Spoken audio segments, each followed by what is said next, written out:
I suppose firstly to Dennis and Colm, thanks for I suppose affording us this opportunity to share our experiences with using data and managing data, and I hope everybody finds it useful and informative. So I'll get on. So the Nolan Transport Group, it's a family-owned business. It's been in business since 1963.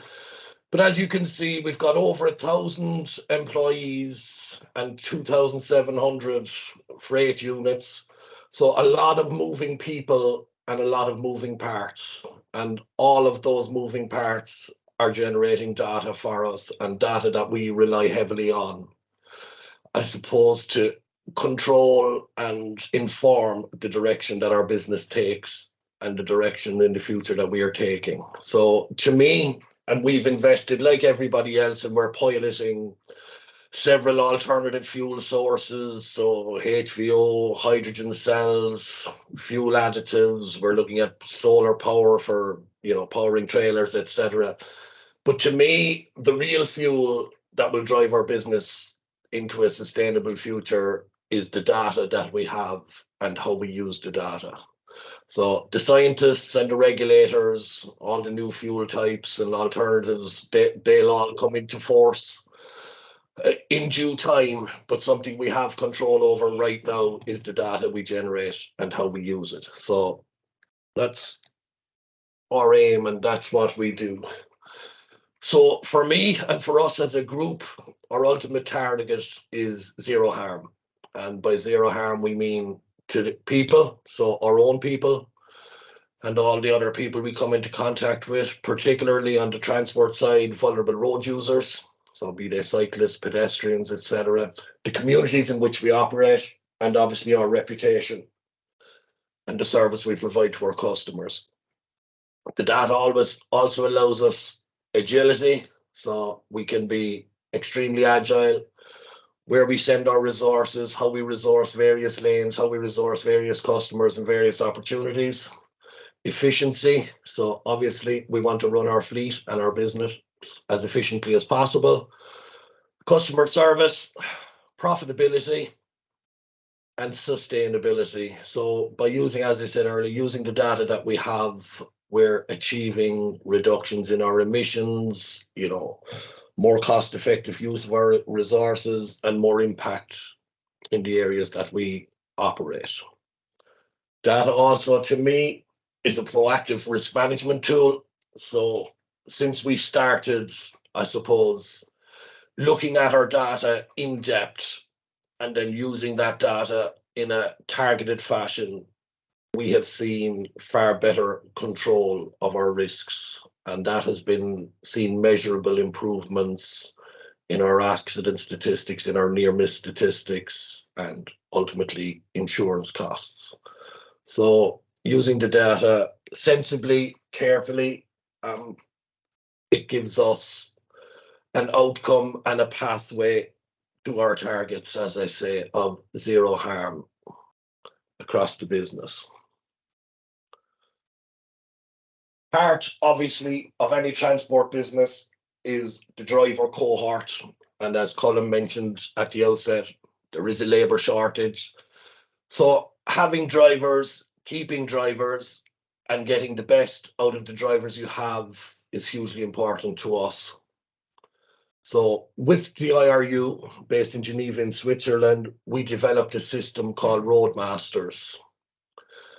This system, it's a method of assessment of driver competence, and we assess the drivers across over 250 points of competence, and that's both knowledge and skill based. So it's testing, assessing the hard and soft skills of the drivers. Now, because of the nature of our industry, and again, the driver cohort, we've translated that system into 4 languages.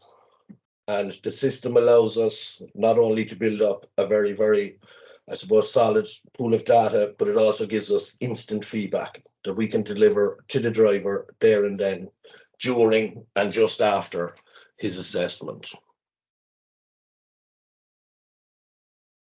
The data that we generate through Roadmasters, it can be measured and it can be analysed against business unit, geography, nationality, age, experience, knowledge scores, skill scores. And this allows us to generate targeted communication and training programs. And what we mean by that is that when I joined this business first, and like many businesses, there was your generic induction. So everybody got the same.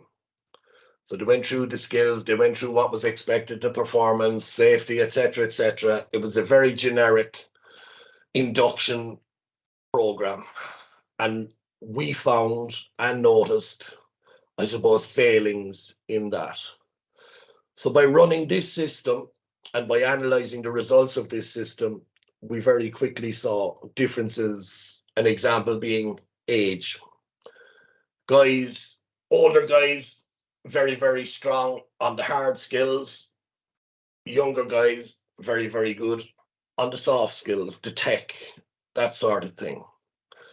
So we've developed training programs where we will focus a lot more on, let's say, the tech communications, on the softer skills with the older cohort, and spend far more time on the harder skills, the load securing, the strapping, loading, unloading, coupling, uncoupling with the younger guys. And we've seen a huge improvement in the performance of our drivers as a result. So as they say, no longer the shotgun approach of one size fits all. We do targeted, very focused training, counselling, and retraining with our drivers based on the data that we receive from the Roadmasters system. Other things that it highlights: knowledge. Like, we would have drivers, and we had instances where we hire a man, 10 years experience, driving in Germany, never had an accident, license, everything absolutely perfect. 2 days into the job, we get a phone call from a customer to say this guy can't strap a load. When you step back and speak to the guy and interrogate a little bit more deeply into his experience, he was driving farmer fridges up and down the Autobahn in Germany for 10 years.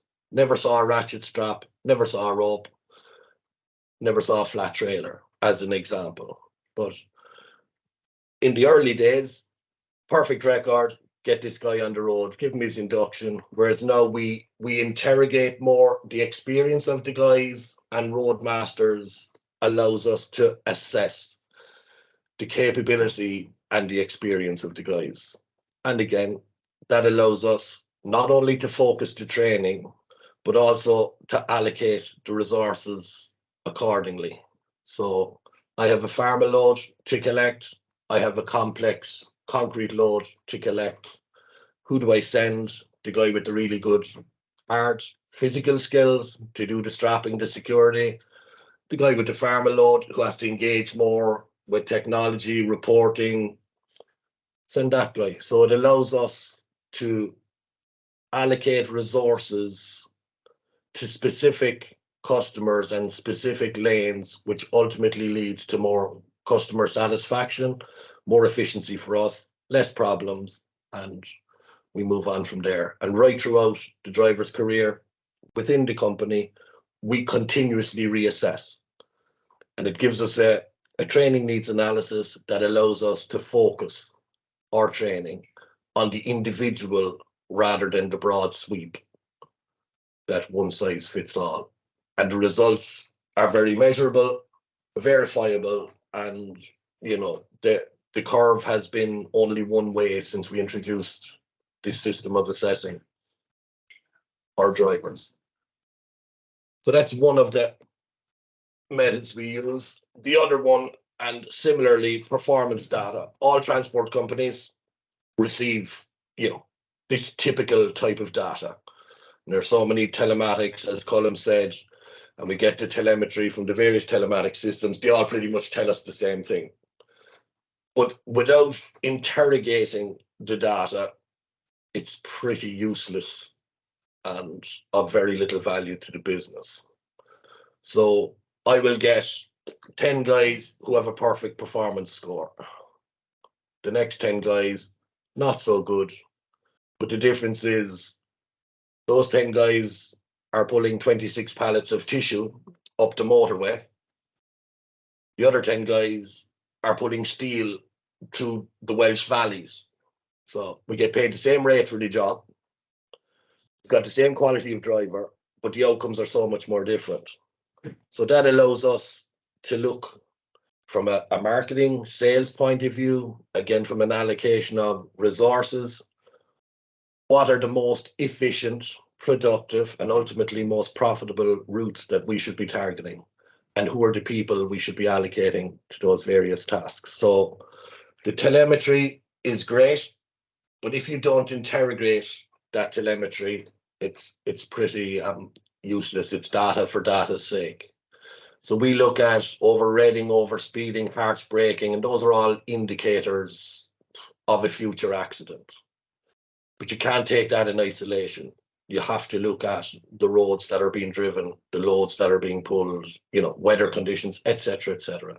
So we would spend a lot of time and put a lot of effort into having a deep dive into that performance data rather than just accepting the data for data's sake.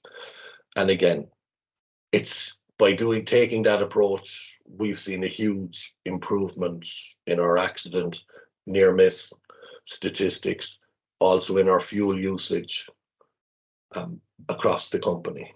So data for data's sake of no value, but once it's interrogated properly, it is of huge value to us and to the organization.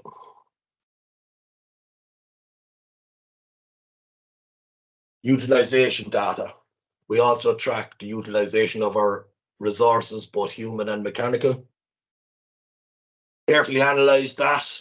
We divide it across various data sets. So geographical data.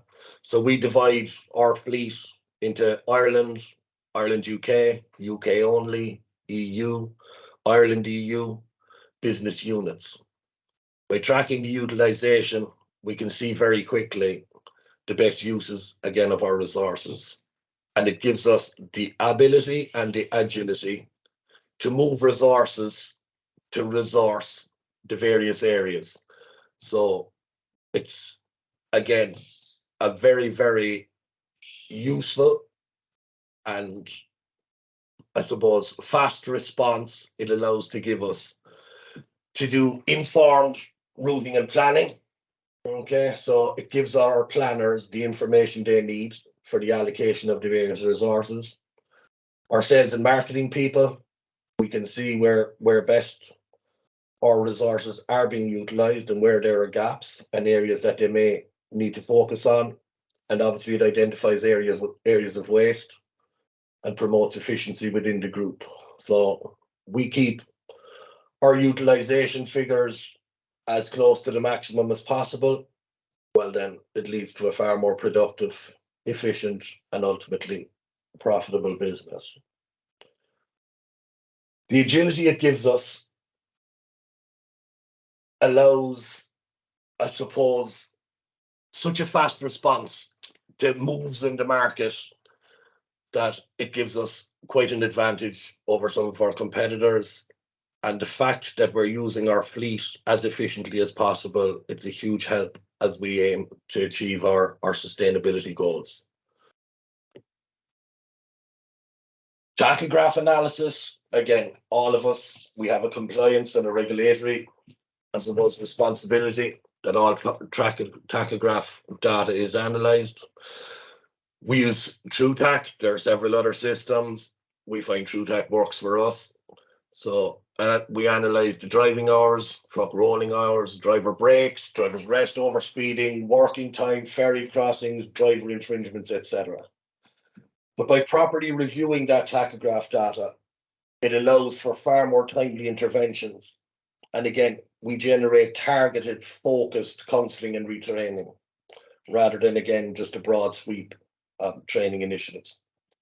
It also helps to inform the planners, so based on the driver available hours and particularly upcoming rest periods. So we don't want a guy halfway through a job and he has to stop for a 9-hour break. So we flag that on the system, and all our planners are made aware of upcoming breaks, time to break, breaks required, so that they're planning our resources so they can see the job through from start to finish, rather than having to interrupt the flow of the transport to allow for breaks, etc. So again, early intervention, we do a lot of counselling based on the data that's generated by the tachograph.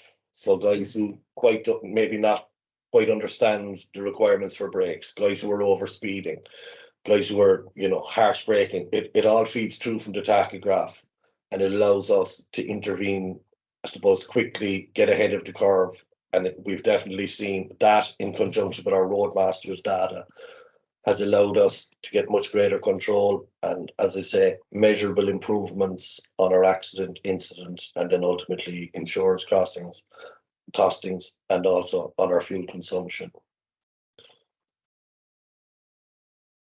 The systems, all the systems we use, so for our telemetry, for our Roadmasters, for our tech, they're all compatible with our internal Nolan system. Now, I suppose we have an advantage in that we have an in-house team of dedicated IT specialists, programmers, who allow us, I suppose, a smooth pathway for the flow of data. But every system that we've adopted has been tested, built in conjunction with our guys, so that it's compatible with our overall transport planning system, which is the main, I suppose, brains of our operation. So it gives us control, it gives great security over the data, but it allows several pathways leading into one flow of data. We've hired and taken the step of hiring dedicated data analyst specialists. So that flow of data from the various sources into the one system, into the one stream, to allow those guys to collate, to analyze, and to present that data to me and other members of the senior management team, useful data, targeted data, effective data. So I suppose having that capability definitely gives us an advantage in the smart and effective use of the data that we have. So as we all strive, our target of zero harm and our sustainability goals that we've set out, short term, medium term, longer term, the smart use of data, it's invaluable to us. Okay. We use our data carefully in a measured and proactive way, and we're hoping, and we see the proof every day, that will help drive the future of the company, and it'll help us to hit our targets in the years ahead. So that's, I guess, an overview. But to sum up, understanding the strengths, weaknesses of our drivers, of our fleet, of our sales force, and of all the supporting elements of the business, focusing our activities to meet those needs and to meet those identified weaknesses makes us a far more efficient, productive, and ultimately profitable and sustainable business. So thanks for that, guys. And as Colm said, if there are any questions at any stage, we're happy to engage. Yeah. Shane, thank you very much. That was extremely interesting. What I'll do is just ask a couple of questions direct now, and then in the group session later, we can include more of the audience. So I just want to pick up on a couple of areas. I mean, it is fascinating, the Roadmasters program, how you're tailoring the training to the needs analysis that you're able to measure, and that's improving safety and delivering against your zero harm objective. So, we're familiar seeing where there's a business unit comparison, there's a route comparison. I'm just wondering, when you're looking at age and nationality, which of course influences your learning and your skills, how much of that is presented back to the driver? And do you have any advice on that, or is it used from a training planning perspective? And there's a degree to which some of that, could is understood on a personal level, but at a group level, drivers, don't want to be compared. Yeah, I suppose both, Colin. As I said at the outset, the assessment results are pretty much real time, instant. So that feedback is shared with the driver in the moment. Right. Okay. So, and we will have discussions with the driver in the moment as he goes through the various stages of the assessment. Mm-hmm. It also then obviously feeds into a more overall group training, counseling, retraining strategy. But the sort of things we see is, focusing on tech and that interaction with the tech side with the older cohort, whereas the understanding of speed and risk is lesser with the younger cohort. Right. So it's we build, as I say, our training and our focus on training to try to bring both cohorts together at a level that's acceptable for the safe running of the business. Right. So things like, even simple things, awareness programs. We focus on alcohol with the older cohort. We focus on drugs and drugs interventions with the younger cohort.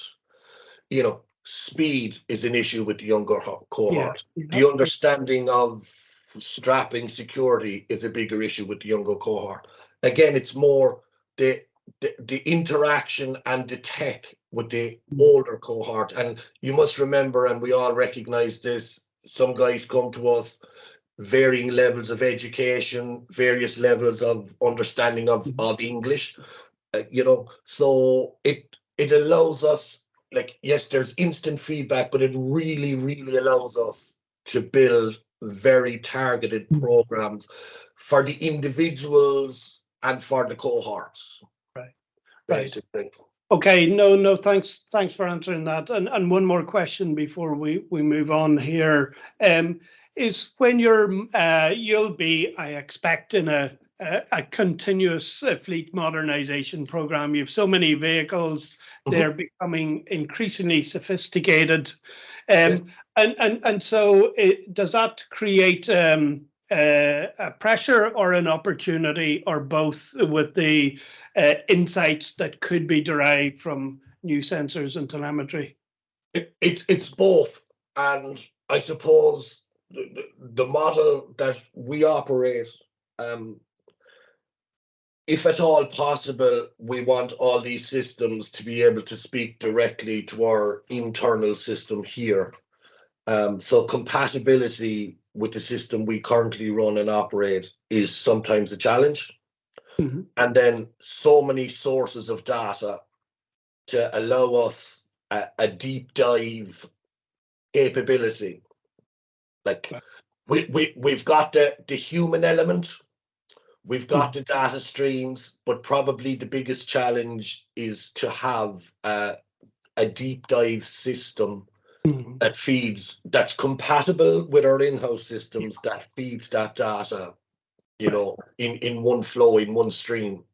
I recognize that challenge. So, Shane, thank you very much.